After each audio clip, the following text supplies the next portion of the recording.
सतनाम श्री वाहिगुरु साहिब जीओ। सतनाम श्री वाहिगुरु साहिब जीओ। बाणी गुरु गुरु है बाणी, बिच बाणी अमृत सार। गुरबाणी कह सेवक जन मन, परताखा गुरु निस्तारे। वाहिगुरु साहिब जीओ। असंख मूर्ख अंध घोर, असंख चोर हराम खोर।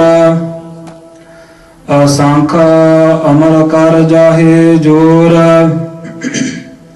असंख गाल बड़ हत्या कमाहे। असंख पापी पाप कर जाहे, असंख कूड़ियार कूड़े फिराहे। असंख मलेश मल पख खाहे, असंख निंदक सिर करह भार। नानक नीच कह विचार, वार्या ना जावा एक बार। जो तुद भावै साई भली कार, तू सदा सलामत निरंकार। जो तुद भावै साई भली कार, तू सदा सलामत निरंकार। वाहिगुरु जी का खालसा, वाहिगुरु जी की फतेह। परम सत्कारयोग जुगो जुग अटल गुरगति ते सुभाईमान सर्व सांझी वालता दे रहबर। बाणी गुरु गुरु है बाणी,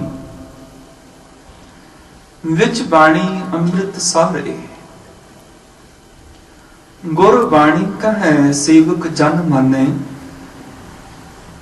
प्रताख गुरु निस्तारे। शब्द गुरु धन धन साहिब श्री गुरु ग्रंथ साहिब जी महाराज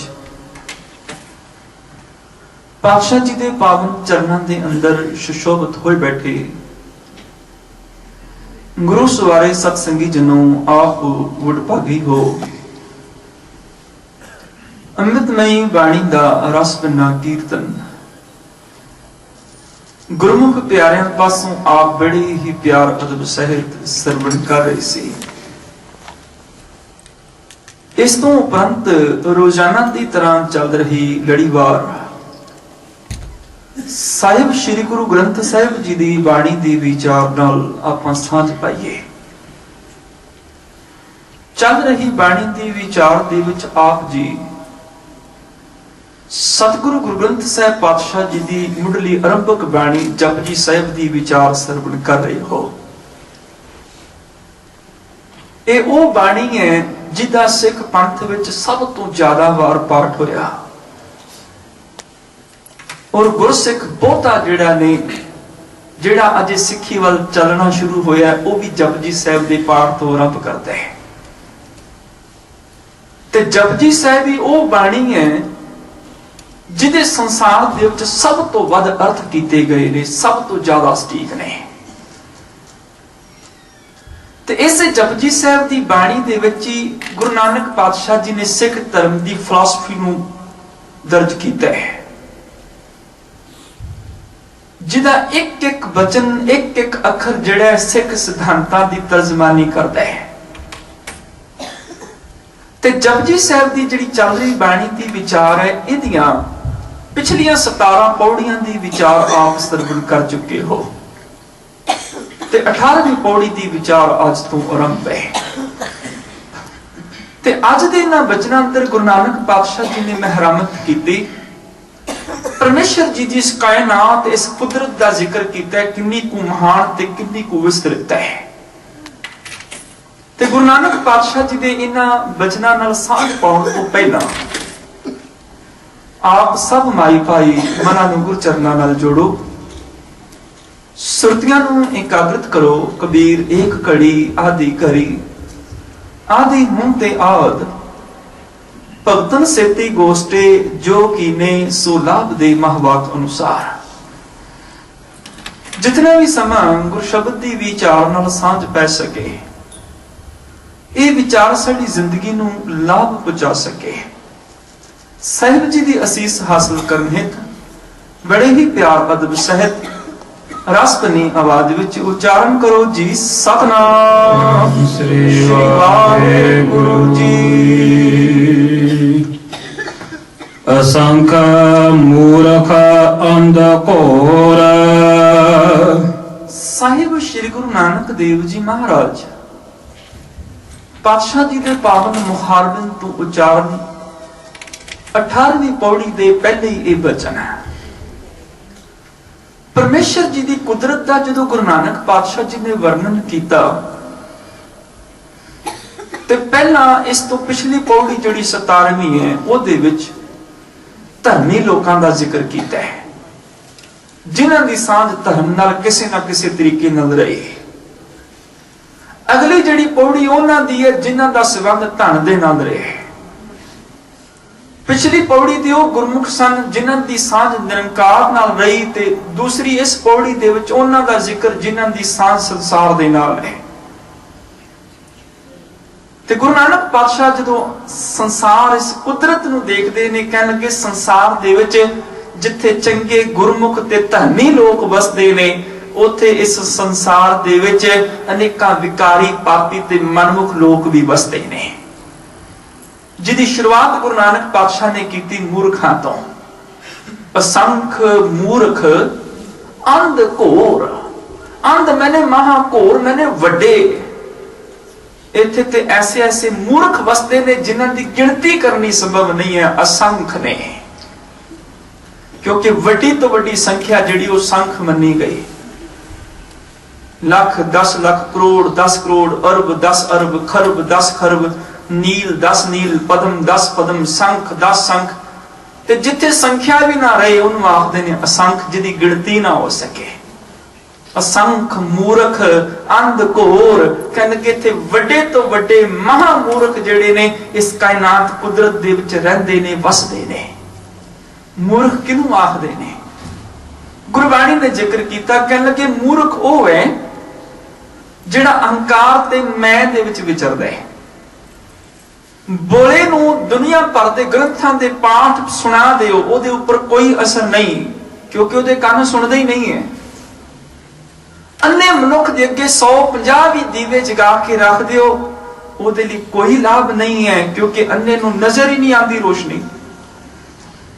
ਤੇ ਜੇ ਕੋਈ ਪਸ਼ੂਆਂ ਨੂੰ ਕਹੇ ਵੀ ਮੈਂ ਬਹੁਤ ਪਿਆਰ ਕਰਦਾ, ਸੋਨਾ ਚਾਂਦੀ ਇਹਨਾਂ ਨੂੰ ਖਾਣ ਵਾਸਤੇ ਇਹਨਾਂ ਦੇ ਅੱਗੇ ਰੱਖਦੇ ਆ, ਕਹਿਣ ਲੱਗੀ ਉਹ ਸੋਨੇ ਤੇ ਚਾਂਦੀ ਦੇ ਵਿੱਚੋਂ ਵੀ ਘਾਹ ਤੇ ਤਿੜੀਆਂ ਨੂੰ ਲੱਭ ਕੇ ਖਾਂਦੇ ਨੇ। ਤੇ ਜੇ ਕੋਈ ਲੋਹੇ ਨੂੰ ਕਿੰਨਾ ਵੀ ਢਾਲਣ ਦਾ ਯਤਨ ਕਰੇ ਤੇ ਉਹ ਕਦੀ ਵੀ ਨਰਮ ਹੋ ਕੇ ਕਪਾਹ ਨਹੀਂ ਬਣਦਾ। ਬਸ ਮੂਰਖ ਦੀ ਮੱਤ ਵੀ ਇਹ ਹੈ, ਦੁਨੀਆ ਭਰ ਦੇ ਗਿਆਨ, ਦੁਨੀਆ ਭਰ ਦੇ ਪ੍ਰਕਾਸ਼ ਵੀ ਉਹਦੇ ਅੰਦਰ ਗਿਆਨ ਦੀ ਕਣੀ ਵੀ ਨਹੀਂ ਪੈਦਾ ਕਰ ਸਕਦੇ, ਉਹਦੇ ਅੰਦਰ ਗੁਣ ਨਹੀਂ ਪੈਦਾ ਕਰ ਸਕਦੇ। ਬੋਲਾ ਜੇ ਸਮਝਾਈਏ ਪੜ੍ਹੀਏ ਸਿਮਰਤ ਵੇਦ। ਕਹਿੰਦੇ ਵੱਡੇ ਵੱਡੇ ਸਿਮਰਤ ਸ਼ਾਸਤਰ ਜਿਹੜੇ ਨੇ ਪੜ੍ਹੇ ਜਾਣ, ਵੱਡੇ ਵੱਡੇ ਗ੍ਰੰਥਾਂ ਦੀ ਵਿਚਾਰ ਕੀਤੀ ਜਾਏ, ਉਹਨੂੰ ਕੁਝ ਵੀ ਸਮਝ ਨਹੀਂ ਪੈਂਦੀ। ਬੋਲਾ ਜੇ ਸਮਝਾਈਏ ਪੜ੍ਹੀਏ ਸਿਮਰਤ ਪਾਠ, ਅੰਧੇ ਚਾਨਣ ਰੱਖੀਏ ਦੀਵੇ ਬਲੇ 50। ਚੌਣੇ ਸੋਨਾ ਪਾਈਏ ਚੁਣ ਚੁਣ ਖਾਵੇ ਘਾਸ, ਲੋਹਾ ਮਾਰਨ ਪਾਈਏ ਟਹੈ ਨਾ ਹੋਏ ਕਪਾਸ। ਨਾਨਕ ਮੂਰਖ ਇਹ ਗੁਣ ਮਤ ਹੋਏ ਵਿਨਾਸ਼। ਅਸ ਮੂਰਖ ਦੀ ਮਤ ਹੀ ਇਹ ਹੈ ਕਿ ਮੂਰਖ ਦੇ ਗੁਣ ਹੀ ਇਹ ਨੇ, ਉਹਦੀ ਮਤ ਨਹੀਂ ਹੈ, ਉਹਦੇ ਕੋਲ ਸਮਝ ਨਹੀਂ ਹੈ। ਦੁਨੀਆ ਭਰ ਦੇ ਗ੍ਰੰਥਾਂ ਦੀ ਵਿਚਾਰ ਸੁਣ ਵੀ ਉਹਦੀ ਜ਼ਿੰਦਗੀ 'ਚ ਕੋਈ ਗੁਣ ਨਹੀਂ ਪੈਦਾ ਹੁੰਦਾ, ਕਿਉਂਕਿ ਉਹਦੇ ਕੋਲ ਮਤ ਨਹੀਂ ਹੈ। ਉਹ ਮਤ ਤੋਂ ਹੀਣ ਹੈ, ਜਿਹਨੂੰ ਬੌਰਾ ਆਖ ਦਿੰਦੇ ਆ, ਜਿਹਨੂੰ ਪਾਗਲ ਕਹਿ ਦਿੰਦੇ ਆ। वो बस अपनी मैं दे विच ही विचरदा है। जो कुछ मैनू पता है मैं ही जानदा, होर कोई भी नहीं जानदा।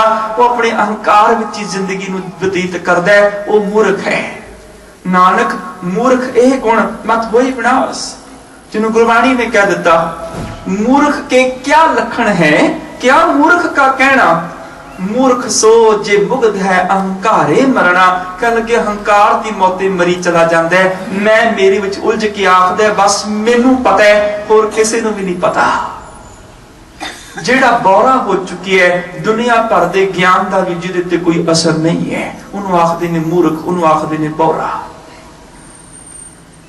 सड़क दे विचकार कोई खड़ा होवे, चौक दे विचकार कोई खड़ा होवे, ट्रैफिक नूं रोकिया होवे, अगे पिछे हटे ही ना, ते लोग देख के अंदाजा ला लेंदे ने भी कोई मूर्ख होएगा, कोई बौरा होएगा। संसारक दुनिया में मूर्ख ते ही लक्षण ने, जिन्होंने पता नहीं मैं की खाना है की नहीं खाना।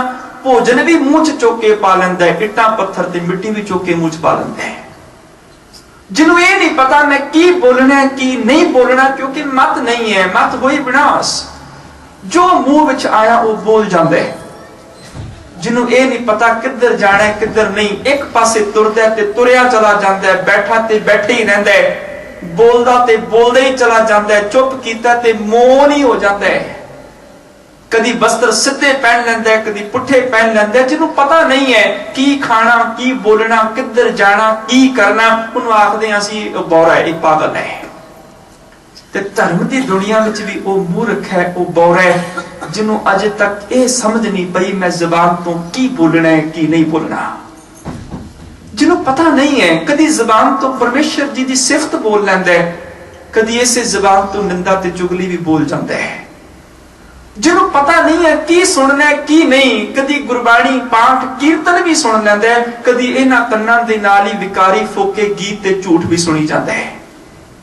जिन्हों पता नहीं किधर जाना है किधर नहीं जाना, धर्म की दुनिया में जिन्हों जानता नहीं पता, कदी यही पैर धर्म स्थान ते जांदे ने, कदी यही पैर जेड़े ने नशियां वाल ते किसी का नुकसान करन भी तुरे जांदे ने। जिन्हों पता नहीं है मैं जिंदगी में की देखना है की नहीं देखना, कदी गुरु संगत दे दीदार कर लैंदा है, कदी पर तन पर रूप देखी जांदा है। बिन शब्द है सब जग बौराना, बिरथा जन्म गवाया। शब्द तो बिना, गुरु के ज्ञान तो बिना सारा जगत धर्म की दुनिया में बौरा है। मूर्ख के लक्षण ही ये ने। नानक मूर्ख यह गुण मत होए विनाश। उहदे कोल मत नहीं है, उहदी मत नाश हो चुकी है। जिन्हों बोलण दा पता नहीं की बोलना है की नहीं बोलना, जिन्हों पता नहीं है किवें जीना है किवें नहीं जीना, उन्होंने आखदे ने ये मूर्ख है। ते होर मूर्ख दी की निशानी, कह लगे अहंकार विच आखदे ये सारा कुछ मेरा है, ये मेरी होंद, ये मेरा नाम। मूर्ख के क्या लक्षण है, क्या मूर्ख का कहना। मूर्ख सोचे मुग्ध है अहंकारे मरना, अहंकार नाल भरे है, धन दौलत पदार्थां वाल देख के आखदा मेरे ने। जिन्हों गुरबाणी ने कह दिता काचा धन संचय मूर्ख गवार। जिहड़ा कच्चे धन नूं इकत्तर करी जांदा वो मूर्ख है। और धन नाल जुड़न वाले अनेक ही मूर्ख ने। कोई कहे भी मैं इन्नी पढ़ाई की कि मैं फलानी डिग्री ले ली, कि मैं MSc की, कि मैं PhD डिग्री ली, मैं फलानी थीसिस लिखे ने, बड़ा पढ़िया लिखिया वा, मैनू कौन मूर्ख कह सकता है। सतगुरु कहने लगे जिदन तू कहने ना भी आ सारा कुछ मेरा है, समझ ली पढ़िया लिखिया भी तू मूर्ख है। पढ़िया मूर्ख आखी है जिस लब लोभ अहंकारा।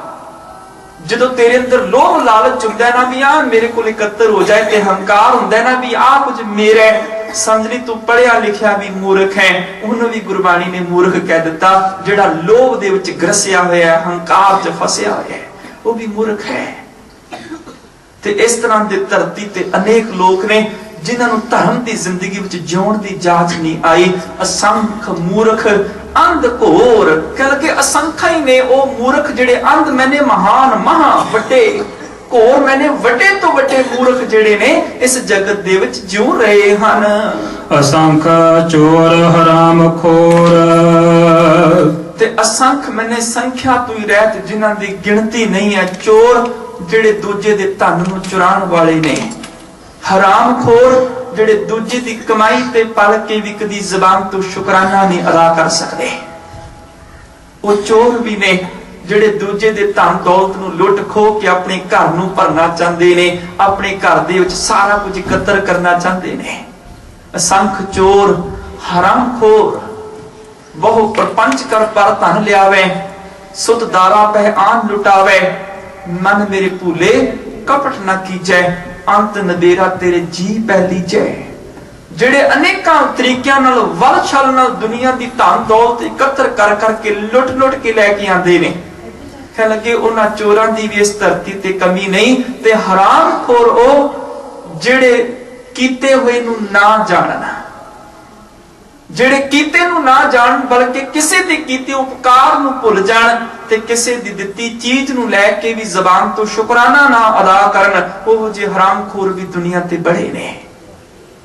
ਜਿਹਨੂੰ ਗੁਰਬਾਣੀ ਨੇ ਕਹਿ ਦਿੱਤਾ ਕਿ ਮੈਂ ਕੀਤਾ ਨਾ ਜਾਤਾ ਹਰਾਮਖੋਰ, ਕਿ ਪਰਮੇਸ਼ਰ ਤੂੰ ਤੇ ਇੰਨੀਆਂ ਮੈਨੂੰ ਦਾਤਾਂ ਦਿੱਤੀਆਂ ਪਰ ਮੈਂ ਤੇਰੇ ਕੀਤੇ ਨੂੰ ਜਾਣਿਆ ਨਹੀਂ, ਅਕਿਰਤ ਘਣ ਹੋ ਗਿਆ, ਹਰਾਮਖੋਰ ਹੋ ਗਿਆ। ਜਿਹੜੀਆਂ ਤੂੰ ਦਾਤਾਂ ਦਿੱਤੀਆਂ ਉਹਨਾਂ ਨੂੰ ਵੱਡਾ ਸਮਝ ਲਿਆ ਪਰ ਤੈਨੂੰ ਛੋਟਾ ਜਾਣਿਆ, ਤੇਰੇ ਲਈ ਜ਼ਬਾਨ ਤੋਂ ਸ਼ੁਕਰਾਨਾ ਨਹੀਂ ਨਿਕਲਿਆ। ਕੀਤੇ ਕਹੋ ਮੇਰਾ ਸਮਾਨ ਹੈ, ਕਰਨਹਾਰ ਤ੍ਰਿਣ ਜਾਣੇ। ਜਿਸ ਮਾਲਕ ਨੇ ਦਾਤਾਂ ਦਿੱਤੀਆਂ ਉਹਦੀਆਂ ਦਾਤਾਂ ਨੂੰ ਤੇ ਬੜਾ ਵੱਡਾ ਸਮਝ ਕੇ ਇਕੱਠਾ ਕਰ ਕਰਕੇ ਰੱਖਿਆ। ਜਿਸ ਪਰਮੇਸ਼ਰ ਨੇ ਦਾਤਾਂ ਦਿੱਤੀਆਂ ਉਹਨੂੰ ਤਿਣਕੇ ਤੋਂ ਵੱਧ ਨਹੀਂ ਜਾਣਿਆ, ਉਹਨੂੰ ਤਿਣਕੇ ਸਮਾਨ ਨਹੀਂ ਸਮਝਿਆ। ਬਸ ਆ ਅਕਿਰਤ ਘੜਤਾ ਹੈ, ਇਹ ਹਰਾਮਖੋਰਤਾ ਹੈ। ਰੱਬ ਦੀਆਂ ਦਿੱਤੀਆਂ ਦਾਤਾਂ ਲੈ ਕੇ ਵੀ ਜੇ ਜ਼ਬਾਨ ਤੋਂ ਸ਼ੁਕਰਾਨਾ ਨਾ ਅਦਾ ਹੋਵੇ, ਜਿਹਨੂੰ ਗੁਰਬਾਣੀ ਨੇ ਕਹਿ ਦਿੱਤਾ ਕਿ ਦੇਖ ਮਨੁੱਖ, ਪਰਮੇਸ਼ਰ ਦੀਆਂ ਦਾਤਾਂ ਕਿੰਨੀਆਂ ਬੇਅੰਤ ਨੇ ਤੇ ਉਹ ਕਿੰਨਾ ਮਹਾਨ ਦਾਤਾ ਹੈ। ਮਨੁੱਖ ਜਨਮ ਤੋਂ ਲੈ ਕੇ ਮੌਤ ਤੱਕ ਜੀਵਨ ਦੇ ਕਈ ਸਾਲ 70 80 90 100 ਸਾਲ ਦੁਨੀਆ ਭਰ ਦੇ ਕੋਮਲ ਭੋਜਨ ਪਦਾਰਥਾਂ ਨੂੰ ਖਾਂਦਾ ਹੈ। ਜਿਹੜੇ ਭੋਜਨ ਖਾਂਦੇ ਉਹ ਬੜੇ ਕੋਮਲ ਨੇ, ਇੱਕ ਤੋਂ ਇੱਕ ਨਰਮ ਤੇ ਕੋਮਲ ਭੋਜਨ ਖਾਂਦਿਆਂ ਖਾਂਦਿਆਂ ਇਹਦੇ ਪੱਥਰ ਵਰਗੇ ਕਠੋਰ ਦੰਦ ਘਸ ਗਏ ਪਰ ਭੋਜਨਾਂ ਵਿੱਚ ਕਮੀ ਨਹੀਂ ਆਈ। ਸ਼ਰੀਰ ਬਜ਼ੁਰਗ ਹੋ ਗਿਆ, ਨਰਮ ਕੋਮਲ ਭੋਜਨ ਖਾਂਦਿਆਂ ਖਾਂਦਿਆਂ ਪੱਥਰ ਵਰਗੇ ਸਖਤ ਦੰਦ ਘਸ ਕੇ ਖਤਮ ਹੋ ਗਏ ਪਰ ਟੇਬਲ ਉੱਪਰ ਭੋਜਨਾਂ ਦੀ ਅਜੇ ਵੀ ਕੋਈ ਕਮੀ ਨਹੀਂ ਹੈ, ਅਜੇ ਵੀ ਕਈ ਤਰ੍ਹਾਂ ਦੇ ਪਦਾਰਥ ਸਜੇ ਹੋਏ ਨੇ। ਪਰਮੇਸ਼ਰ ਦੇ ਪਹਿਨੇ ਹੋਏ ਬਸਤਰਾਂ ਦੇ ਨਾਲ ਸਾਰੀ ਜ਼ਿੰਦਗੀ ਲੰਘਾ ਦਿੱਤੀ, ਜਨਮ ਤੋਂ ਮੌਤ ਤੱਕ ਇੱਕ ਤੋਂ ਇੱਕ ਕੀਮਤੀ ਬਸਤਰ ਪਹਿਨਦਾ ਰਿਹਾ। ਕੀਮਤੀ ਬਸਤਰ ਪਹਿਨਦਿਆਂ ਇਹਦੀਆਂ ਹੱਡੀਆਂ ਸਖਤ ਹੋ ਗਈਆਂ, ਅੰਗ ਮੁੜ ਗਏ ਪਰ ਅਲਮਾਰੀ ਦੇ ਵਿੱਚ ਇਹਦੇ ਕੱਪੜਿਆਂ ਦੇ ਵਿੱਚ ਅੱਜ ਵੀ ਗਿਣਤੀ ਨਹੀਂ ਘਟੀ, ਕੱਪੜੇ ਉਸੇ ਤਰ੍ਹਾਂ ਹੀ ਨੇ। ਤੇ ਜਿਹੜਾ ਮਾਲਕ ਦੀਆਂ ਇੰਨੀਆਂ ਦਾਤਾਂ ਲੈ ਕੇ ਵੀ ਉਹਦਾ ਸ਼ੁਕਰ ਧੰਨਵਾਦ ਨਾ ਕਰੇ, ਉਹਦੇ ਤੋਂ ਵੱਡਾ ਹਰਾਮਖੋਰ ਕਿਹੜਾ ਹੋ ਸਕਦਾ ਹੈ। ਜਿਹਨੂੰ ਗੁਰਬਾਣੀ ਨੇ ਆਪਣੇ ਵਚਨ ਦੇ ਵਿੱਚ ਕਿਹਾ, ਖਾਂਦਿਆਂ ਖਾਂਦਿਆਂ ਮੂੰਹ ਇਕੱਠਾ, ਕਿ ਦੁਨੀਆ ਦੇ ਭੋਜਨ ਖਾਂਦਿਆਂ ਖਾਂਦਿਆਂ ਮੂੰਹ ਕੱਸ ਗਿਆ, ਪੱਥਰ ਵਰਗੇ ਦੰਦ ਜਿਹੜੇ ਰਗੜ ਕੇ ਖਤਮ ਹੋ ਗਏ, ਕੱਸ ਗਏ। ਖਾਂਦਿਆਂ ਖਾਂਦਿਆਂ ਮੂੰਹ ਇਕੱਠਾ, ਪਹਿਨਦਿਆਂ ਸਭ ਅੰਗ, ਬਸਤਰ ਪਹਿਨਦਿਆਂ ਅੰਗ ਵੀ ਮੁੜ ਗਏ ਪਰ ਧ੍ਰਿਗ ਤਿਨਾਂ ਦਾ ਜੀਵਿਆ ਜਿਨ ਸੱਚ ਨਾ ਲੱਗੂ ਰੰਗ। ਜਿਹੜੇ ਅਜੇ ਵੀ ਰੱਬ ਦੇ ਪ੍ਰੇਮ ਤੇ ਉਹਦੇ ਸ਼ੁਕਰ ਵਿੱਚ ਨਹੀਂ ਜੁੜੇ, ਉਹਨਾਂ ਦਾ ਜੀਵਨ ਤਰਕਾਰ ਯੋਗ ਹੈ। ਕਿਸੇ ਨੂੰ 1000 ਲਾਹਨਤ ਪਾਣੀ ਹੋਵੇ ਨਾ, ਇੱਕ ਵਾਰ ਧ੍ਰਿਗ ਕਹਿ ਦਿਓ। ਧ੍ਰਿਗ ਤਿਨਾਂ ਦਾ ਜੀਵਿਆ ਜਿਨ ਸੱਚ ਨਾ ਲੱਗੂ ਰੰਗ, ਮੈਂ ਕੀਤਾ ਨਾ ਜਾਤਾ ਹਰਾਮਖੋਰ, ਮੈਂ ਤੇਰੇ ਕੀਤੇ ਨੂੰ ਜਾਣਿਆ ਹੀ ਨਹੀਂ। ਜਿੰਨੀਆਂ ਕੁ ਤੂੰ ਦਾਤਾਂ ਦਿੱਤੀਆਂ ਮੈਂ ਤੇ ਉਹਦਾ ਧੰਨਵਾਦ ਵੀ ਨਾ ਕਰ ਸਕਿਆ। ਮੈਂ ਕੀਤਾ ਨਾ ਜਾਤਾ ਹਰਾਮਖੋਰ, ਹੋ ਕਿਆ ਮੂੰਹ ਦੇਸਾਂ ਦੁਸ਼ਟ ਚੋਰ, ਨਾਨਕ ਨੀਚ ਕਹਿ ਵਿਚਾਰ, ਧਾਨਕ ਰੂਪ ਰਹਾ ਕਰਤਾ। ਅਸੰਖ ਚੋਰ ਹਰਾਮਖੋਰ, ਕਹਿ ਲਗੇ ਸੰਖਾਂ ਚੋਰ ਨੇ ਜਿਹੜੇ ਦੂਜੇ ਦੇ ਘਰ ਨੂੰ ਤੇ ਲੁੱਟ ਕੇ ਖਾਂਦੇ ਹੀ ਨੇ, ਜਿਹੜੇ ਤੇ ਰੱਬ ਦੀਆਂ ਦਿੱਤੀਆਂ ਦਾਤਾਂ ਲੈ ਕੇ ਵੀ ਉਹਦਾ ਧੰਨਵਾਦ ਨਾ ਕਰ ਸਕੇ, ਬਲਕਿ ਅਕਿਰਤ ਘੜਤਾ ਦੇ ਵਿੱਚ ਅਨੇਕਾਂ ਹੀ ਲੋਕ ਵਿਚਰ ਰਹੇ ਹਨ। ਅਸੰਖ ਅਮਰ ਕਰ ਜਾਹੇ ਜੋਰ, ਅਸੰਖਾਂ ਹੀ ਐਸੇ ਲੋਕ ਨੇ ਜਿਹੜੇ ਜ਼ੋਰ ਜ਼ਬਰਦਸਤੀ ਧੱਕੇ ਦੇ ਨਾਲ ਦੁਨੀਆ ਤੇ ਆਪਣਾ ਹੁਕਮ ਚਲਾ ਗਏ। ਅਮਰ ਮੈਨੇ ਹੁੰਦਾ ਹੁਕਮ, ਤੇ ਜ਼ੋਰ ਦਾ ਅਰਥ ਹੈ ਧੱਕੇ ਨਾਲ, ਜ਼ੋਰ ਦੇ ਨਾਲ, ਧੱਕੇਸ਼ਾਹੀ ਦੇ ਨਾਲ। ਅਸੰਖ ਅਮਰ ਕਰ ਜਾਹੇ ਜੋਰ, ਕਹਿ ਲਗੇ ਅਨੇਕਾਂ ਜੀਵ, ਅਣਗਿਣਤ ਜੀਵ ਐਸੇ ਧਰਤੀ ਤੇ ਆਏ ਜਿਹੜੇ ਆਪਣੀ ਬਾਹੂ ਬਲ ਸਰੀਰਕ ਤਾਕਤ ਦੇ ਨਾਲ ਆਪਣਾ ਧੱਕੇਸ਼ਾਹੀ ਨਾਲ ਹੁਕਮ ਚਲਾ ਕੇ ਦੁਨੀਆ ਤੋਂ ਕੂਚ ਕਰ ਗਏ। ਕਰ ਜਾਹੇ कर जाहे मैंने हुक्म चला के चले गए असंख अमर कर जाहे जोर धक्केशाही नाल हुक्म चला के आखिर दुनिया तो कूच कर गए मौत दे मुंह चले गए। इत्थे ते ऐसे ऐसे जगत ते आए जेड़े आखदे ने साडे वर्गे बादशाह कोई नहीं, जेड़े आखदे ने साडे वर्गे सूरवीर कोई नहीं, बल्कि अपने आप नूं रब भगवान ते खुदा कहाण वाले भी आए आके ते मौत दे मुंह च पै गए। इत्थे ते अपने आप नूं खुदा कहाण वाले कई आए आके चले गए। ना देव दानवा नरा ना सिद्ध साध का धरा अस्त एक दिगर कोई एक तुई ना दादे दिहिंद आदमी ना सपत जेर जिमी अस्त एक दिगर कोई एक तुई। इत्थे ते बड़े बड़े वड्डे पीर पैगंबर बड़े बड़े वड्डे शहनशाह महाराजे दुनिया ते आके कूच कर गए ते ओ बादशाह महाराजे जेड़े अपने आप नूं रब ते खुदा आखवांदे रहे वो भी दुनिया तो कूच कर गए, सदा थिर नहीं गए। इत्थे ते शदाद वर्गे कहंदे रहे भी असी खुदा, अज कोई उहदे नाम नूं भी नहीं जानदा। फिरौन वर्गे कहंदे रहे असी खुदा असी परमात्मा, अज उन्हां नूं कोई नहीं जानदा। नमरूद वर्गे अपने आप नूं रब कहाण वाले चले गए। ਇਹ ਤੇ इस तरह अमर कर जाहे जोर इस तरह अपना हुक्म चला के अपने आप दा प्रचार करके चले गए जिवें मानो गली दे विच कोई समान बेचण वाला आंदा है, होका दिंदा है आ चीज खरीद लो, उच्ची उच्ची आवाज विच बोलदा वापस चला जांदा है ते लोग ते दरवाजा खोल के भी नहीं देखदे भी बाहर कौन आया है। इहो जे वणजारियां दी लोग परवाह नहीं करदे।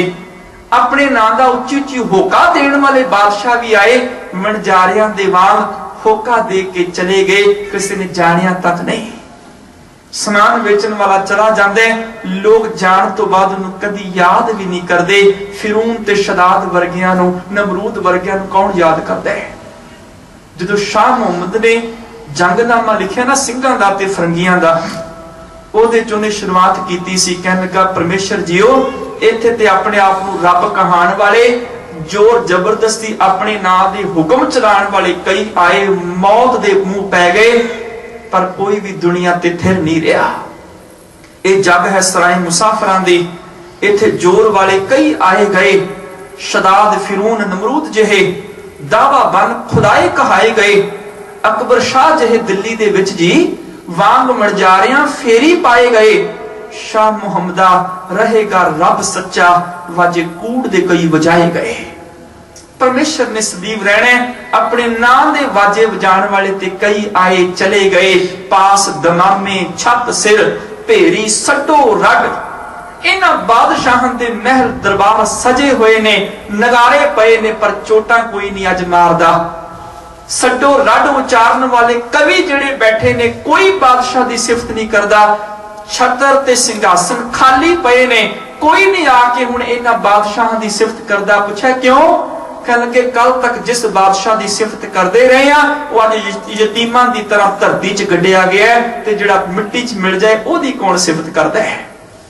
पास दमामे छत सिर भेरी सडो रड जाए सुते जी राण में थिए अतीमा गढ़, वो यतीमां दी तरह धरती च गड्ढे गए जिहड़े अपने नाम दा हुक्म चलाण वाले धक्केशाही दे नाल हुक्म चलाण वाले दुनिया ते आए मुक गए असंख।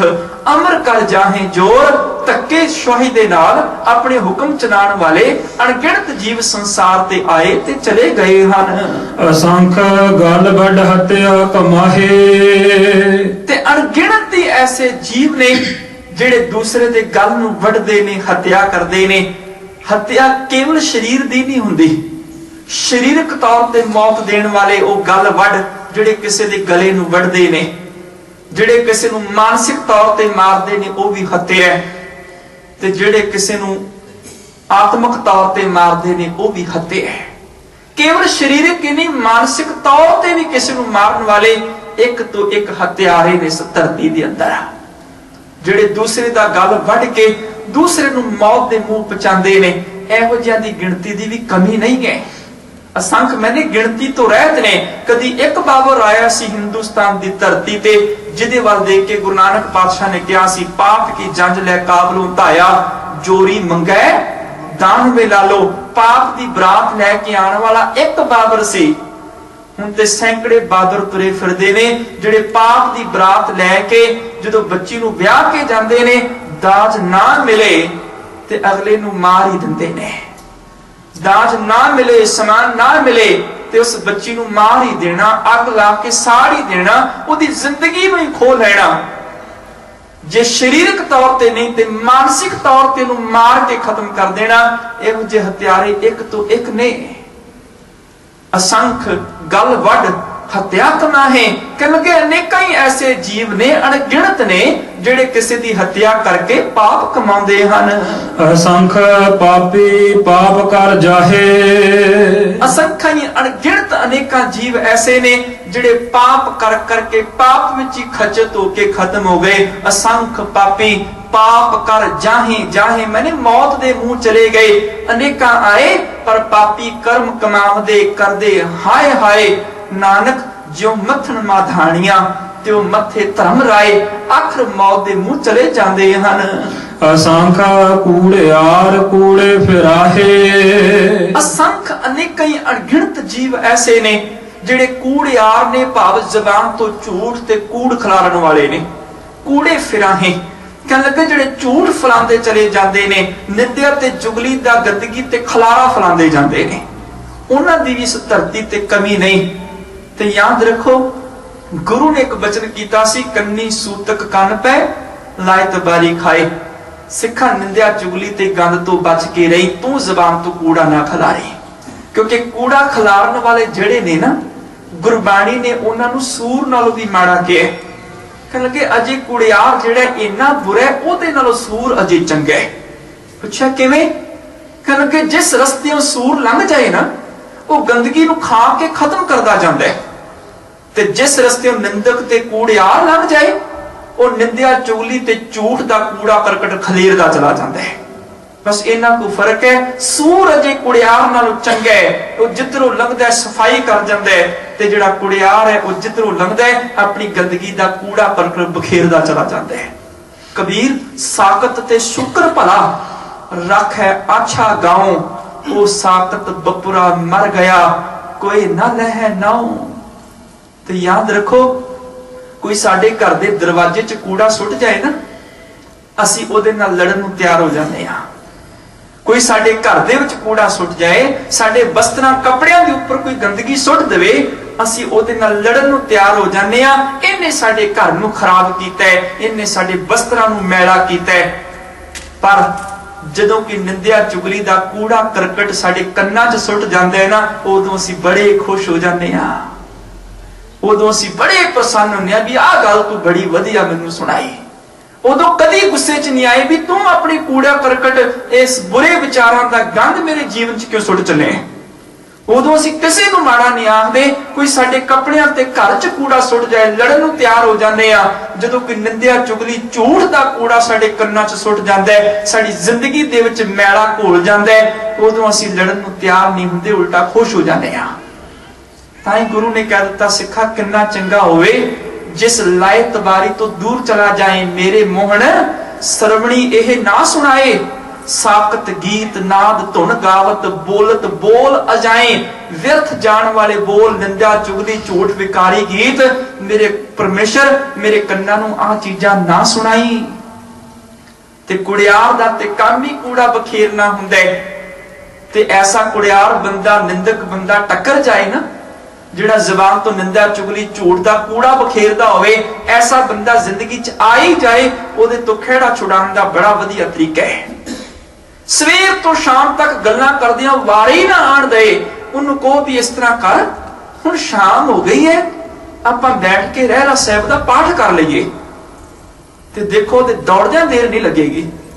उन्होंने कहो भी एक शब्द दी आपां विचार बह के कर लईए, उन्होंने हजार काम याद आ जाएंगे। अजे ते मैं फलाने नूं मिलना है, अजे ते आ सौदा खरीदना है, घर दे मैनूं बुला रहे ने, याद करदे होणगे अजे तक पहुंचिया नहीं आ। ऐसा कुड़ियार बंदा जिन्हों कहो ना बैठ के बाणी दी विचार कर लईए, उठ के दौड़दियां देर नहीं लगाएगा। ते गुरु ने ढंग बड़ा वधिया दस्सिया, कहण लगे सिखा निंदक कुड़ियार तेरे अगे गल्लां दा कूड़ा बखेरदा है, ਜਦੋਂ ਤੂੰ ਹੀ ਆਪਣੇ ਕੰਨਾਂ ਨੂੰ ਬੰਦ ਕਰ ਲੇਗਾ ਨਾ, ਤੇ ਉਹ ਦੀਵਾਰਾਂ ਨੂੰ ਤੇ ਛੱਤਾਂ ਨੂੰ ਤੇ ਫਰਸ਼ਾਂ ਨੂੰ ਨਹੀਂ ਸੁਣਾਏਗਾ, ਆਖਰ ਕੰਨ ਲਪੇਟ ਕੇ ਤੁਰ ਜਾਏਗਾ। ਐਸੇ ਕੁੜਿਆਰ ਅਨੇਕਾਂ ਅਸੰਖ ਜੀਵ ਨੇ ਜਿਹੜੇ ਵਿਕਾਰਾਂ ਦੀ ਗੰਦਗੀ ਬਖੇਰਦੇ ਜਾਂਦੇ ਹਨ। ਅਸੰਖ ਮਲੇਸ਼ ਮਲ ਭਖ ਖਾਹੇ। ਅਸੰਖ ਹੀ ਮਲੇਛ ਬਣਿਆ ਮੈਲੀ ਇੱਛਾ ਤੋਂ। ਜਿਹੜੇ ਮੈਲੀ ਇੱਛਾ ਰੱਖਣ ਵਾਲੇ ਨੇ, ਜਿਹੜੇ ਜ਼ਬਾਨ ਤੋਂ ਮਲ ਭਖ ਖਾਣ ਵਾਲੇ ਨੇ, ਭਾਵ ਜੋ ਨਾ ਚੀਜ਼ ਖਾਣ ਵਾਲੀ ਉਹ ਕੁਝ ਵੀ ਜ਼ਬਾਨ ਤੋਂ ਖਾਣ ਵਾਲੇ ਤੇ ਮੈਲੀ ਇੱਛਾ ਰੱਖਣ ਵਾਲਿਆਂ ਦੀ ਵੀ ਗਿਣਤੀ ਨਹੀਂ ਹੈ। ਅਸੰਖ ਨਿੰਦਕ ਸਿਰ ਕਰਹਿ ਭਾਰ। ਅਣਗਿਣਤ ਨਿੰਦਕ ਐਸੇ ਨੇ ਜਿਹੜੇ ਨਿੰਦਿਆ ਕਰ ਕਰ ਸਿਰ ਤੇ ਨਿੰਦਿਆ ਦਾ ਭਾਰ ਚੁੱਕੀ ਚਲੇ ਜਾਂਦੇ ਨੇ, ਜਿਹੜੇ ਕਿਸੇ ਦੇ ਵਿਕਾਰਾਂ ਤੇ ਕਿਸੇ ਦੀ ਔਗਣਾਂ ਦੇ ਭਾਰ ਨੂੰ ਆਪਣੇ ਸਿਰ ਤੇ ਚੁੱਕ ਕੇ ਤੁਰੇ ਜਾਂਦੇ ਨੇ।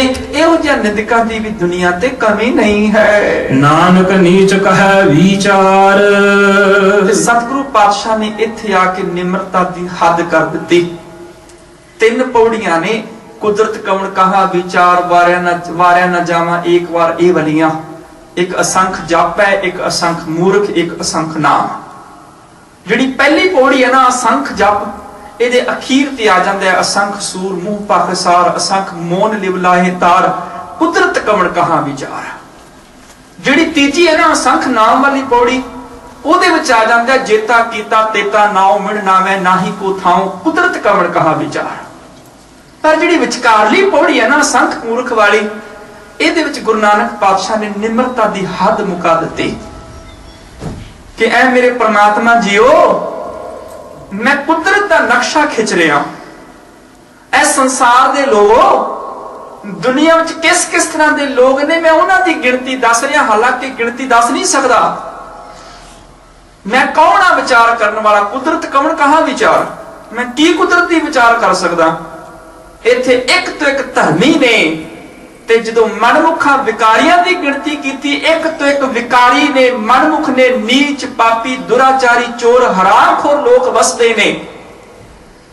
ਤੇ ਮਤਾ ਮੇਰੇ ਅੰਦਰ ਹੰਕਾਰ ਆ ਜਾਏ ਵੀ ਮੈਂ ਇਹਨਾਂ ਨਾਲੋਂ ਬੜਾ ਚੰਗਾ ਵਾਂ, ਮਤਾ ਮੈਂ ਕਹਾਂ ਵੀ ਮੈਂ ਬਹੁਤ ਵਧੀਆ ਇਹਨਾਂ ਨਾਲੋਂ ਨਹੀਂ, ਮਤਾ ਮੇਰੇ ਚ ਹੰਕਾਰ ਆ ਜਾਏ ਕਿ ਆਹ ਲੋਕ ਨੀਚ ਨੇ, ਪਾਪੀ ਨੇ, ਤੇ ਮੈਂ ਬਹੁਤ ਚੰਗਾ ਵਾਂ।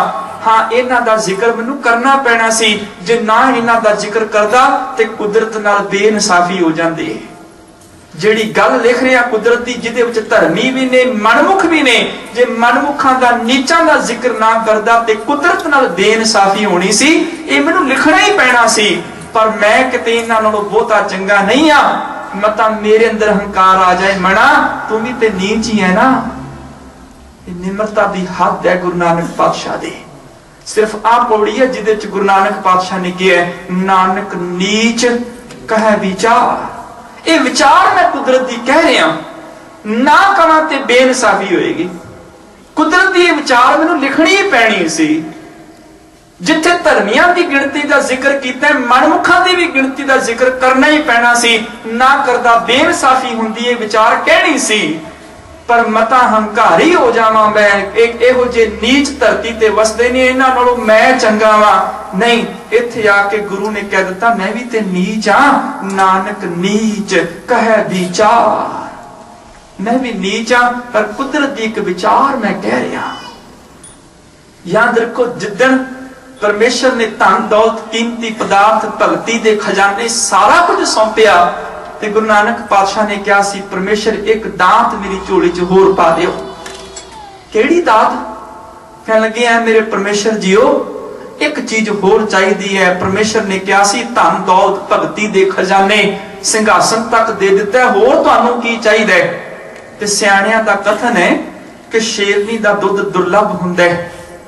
ਉਹ ਆਮ ਭਾਂਡੇ ਦੇ ਵਿੱਚ ਪਹਿਲੀ ਗੱਲ ਲੱਭਦਾ ਨਹੀਂ ਹੈ, ਮਿਲ ਜਾਏ ਤੇ ਆਮ ਭਾਂਡੇ 'ਚ ਟਿਕਦਾ ਨਹੀਂ ਹੈ, ਉਹ ਫਟ ਜਾਂਦਾ ਹੈ, ਖਰਾਬ ਹੋ ਜਾਂਦਾ ਹੈ। ਸ਼ੇਰਨੀ ਦਾ ਦੁੱਧ ਮਿਲ ਜਾਏ ਤੇ ਉਹਨੂੰ ਸੰਭਾਲਣ ਲਈ ਘੱਟੋ ਘੱਟ ਇੱਕ ਸੋਨੇ ਦਾ ਭਾਂਡਾ ਚਾਹੀਦਾ ਹੈ ਜਿਹਦੇ 'ਚੋਂ ਸਾਂਭਿਆ ਜਾਂਦਾ ਹੈ। ਐ ਪਰਮੇਸ਼ਰ ਤੇਰੇ ਗੁਣ ਬੜੇ ਕੀਮਤੀ ਨੇ, ਭਗਤੀ ਦੇ ਖਜ਼ਾਨੇ ਸ਼ੇਰਨੀ ਦੇ ਦੁੱਧ ਵਾਂਗੂ ਦੁਰਲੱਭ ਨੇ। ਤੇਰੇ ਗੁਣ ਭਗਤੀ ਦੇ ਖਜ਼ਾਨੇ ਰਾਜ ਸਿੰਘਾਸਨ ਦਾਤਾਂ ਕੀਮਤੀ ਨੇ, ਪਰ ਮੇਰੇ ਹਿਰਦੇ ਵਿੱਚ ਆ ਕੇ ਖਰਾਬ ਨਾ ਹੋ ਜਾਣ। ਮੈਨੂੰ ਇੱਕ ਭਾਂਡਾ ਦੇ ਦੇਈਂ, ਕਿਤੇ ਹੰਕਾਰ ਦੇ ਭਾਂਡੇ ਵਿੱਚ ਖਤਮ ਨਾ ਹੋ ਜਾਣ ਇਹ ਗੁਣ। ਪੁੱਛਿਆ ਕਿਹੜਾ ਭਾਂਡਾ ਚਾਹੀਦਾ ਹੈ? ਕਹਿਣ ਲੱਗੇ ਪਰਮੇਸ਼ਰ ਜੀਓ ਮੈਨੂੰ ਇੱਕ ਗਰੀਬੀ ਦਾ ਭਾਂਡਾ ਚਾਹੀਦਾ ਹੈ। ਇੱਕ ਨਿਮਰਤਾ ਦਾ, ਗਰੀਬੀ ਦਾ ਭਾਂਡਾ ਚਾਹੀਦਾ ਜਿਹਦੇ ਚ ਮੈਂ ਦਾਤਾਂ ਸਾਂਭ ਕੇ ਰੱਖ ਲਵਾਂਗਾ। ਜਦੋਂ ਸਾਰਾ ਕੁਝ ਮਿਲਿਆ ਨਾ, ਬਾਬਾ ਪੈਦਾ ਸੱਚਖੰਡ ਪੈਦਾ ਮੈਨੇ ਪਹਿਨਾਏ ਜਾਣਾ, ਸਰੋਪਾਓ ਪ੍ਰਾਪਤ ਹੋਇਆ, ਇੱਜ਼ਤ ਮਿਲੀ, 9 ਨਿਧੀਆਂ ਨਾਮ ਭਗਤੀ ਖਜ਼ਾਨੇ ਮਿਲੇ। ਇੱਕ ਚੀਜ਼ ਹੋਰ ਮੰਗੀ ਸੀ ਜਿਹੜੀ ਉਹ ਪ੍ਰਾਪਤ ਹੋਈ, ਬਾਬਾ ਪੈਦਾ ਸੱਚਖੰਡ 9 ਨਿਧ ਨਾਮ ਗਰੀਬੀ ਪਾਈ। ਤੇ ਕਿੰਨੀ ਕੁ ਗਰੀਬੀ ਮਿਲੀ? ਪੁੱਛਿਆ ਕਿੰਨੀ ਕੁ ਨਿਮਰਤਾ ਚਾਹੀਦੀ ਹੈ? ਬਾਬਾ ਨਾਨਕ ਆਖਦੇ ਨੇ, ਪਰਮੇਸ਼ਰ ਇੰਨੀ ਨਿਮਰਤਾ ਮੈਨੂੰ ਦੇ ਦੇਈ, ਜਿਹੜਾ ਸਿੱਖ ਬਣ ਕੇ ਮੈਨੂੰ ਮੱਥਾ ਟੇਕਣ ਆਏ ਨਾ, ਮੈਂ ਉਹਦੀ ਚਰਨਾਂ ਦੀ ਧੂੜ ਮੱਥੇ ਤੇ ਲਾ ਲਵਾਂ। ਇੰਨੀ ਨਿਮਰਤਾ ਦੇ ਦੇਈ ਕਿ ਦਾਨ ਮਹਿੰਡਾ ਤਲੀ ਖਾਕ ਜੇ ਮਿਲੇ ਤਾਂ ਮਸਤਕ ਲਾਈਏ। ਆ ਦਾਨ ਮਿਲ ਜਾਏ, ਗੁਰਸਿੱਖਾਂ ਦੇ ਚਰਨਾਂ ਦੀ ਖਾਕ ਨੂੰ ਮਸਤਕ ਤੇ ਮੈਂ ਲਾ ਸਕਾਂ। ਇੰਨੀ ਨਿਮਰਤਾ ਹੋਵੇ। ਸੱਚਮੁੱਚ ਅੰਤਾਂ ਦੀ ਹੱਦ ਦੀ ਨਿਮਰਤਾ। ਨਾਨਕ ਨੀਚ ਕਹੇ ਵਿਚਾਰ, ਕਹਿਣ ਲੱਗੇ ਮੈਂ ਵੀ ਤੇ ਨੀਚ ਆ, ਮੈਂ ਕੋਈ ਇਹਨਾਂ ਨਾਲੋਂ ਬਹੁਤਾ ਉੱਚਾ ਨਹੀਂ ਆ, ਮੈਂ ਵੀ ਬਹੁਤ ਨੀਚ ਆ, ਪਰ ਪਰਮੇਸ਼ਰ ਦੀ ਕੁਦਰਤ ਦੀ ਇੱਕ ਵਿਚਾਰ ਦੱਸ ਰਿਹਾ ਹਾਂ। ਵਾਰਿਆ ਨਾ ਜਾਵਾ ਇੱਕ ਵਾਰ, ਮੇਰੀ ਤੇ ਹਸਤੀ ਇੰਨੀ ਤੁੱਛ ਹੈ ਕਿ ਰੱਬ ਤੋਂ ਕੁਰਬਾਨ ਵੀ ਕਰਨਾ ਚਾਹਾਂ ਤੇ ਇੱਕ ਵਾਰ ਵੀ ਨਾ ਵਾਰਾਂ, ਭਾਵ ਇੱਕ ਵਾਰ ਵੀ ਨਾ ਵਾਰ ਸਕਾਂ, ਇੰਨਾ ਕੁ ਤੁੱਛਾਂ। ਵਾਰਿਆ ਨਾ ਜਾਵਾਂ ਇੱਕ ਵਾਰ, ਇੱਕ ਜੀਵਨ ਵੀ ਵਾਰਿਆ ਤੇ ਕੀ ਵਾਰਿਆ, ਕੁਝ ਵੀ ਨਹੀਂ ਉਸ ਮਾਲਕ ਦੇ ਸਾਹਮਣੇ। ਇੱਕ ਜੀਵਨ ਵਾਰਨਾ